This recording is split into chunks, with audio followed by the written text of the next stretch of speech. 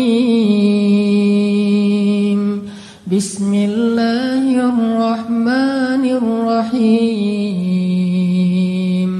الحمد لله رب العالمين. الرحمن الرحيم. مالك يوم الدين. إياك نعبد وإياك نستعين. اهدنا الصراط المستقيم. صراط الذين أنعمت عليهم غير المغضوب عليهم ولا الضالين.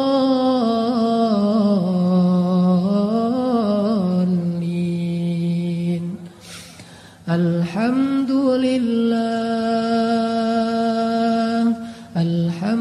لله حمدا كثيرا طيبا مباركا فيه.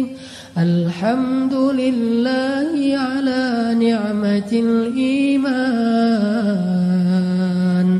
الحمد لله على نعمة الإسلام.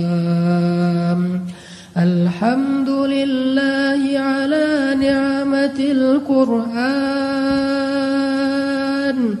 اللهم اجعل القرآن ربيع قلوبنا. اللهم نور حياتنا بالقرآن. اللهم نور قلوبنا بالقرآن. اللهم ارزقنا تلاوته آناء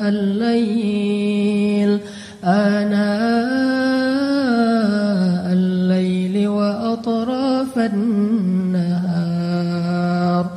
اللهم اجعلنا من عبادك الصالحين.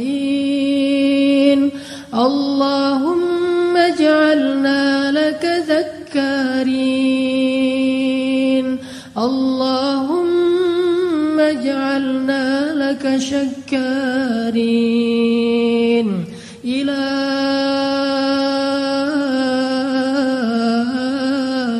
إلهنا يا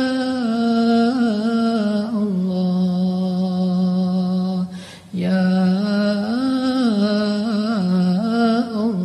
الله. اللهم إليك أسلمنا وبك آمنا وعليك توكلنا وإليك أنبنا وبك خاصمنا. ظلمنا أنفسنا يا الله. ظلمنا أنفسنا يا الله. ظلمنا أنفسنا يا الله. وإن لم تغفر لنا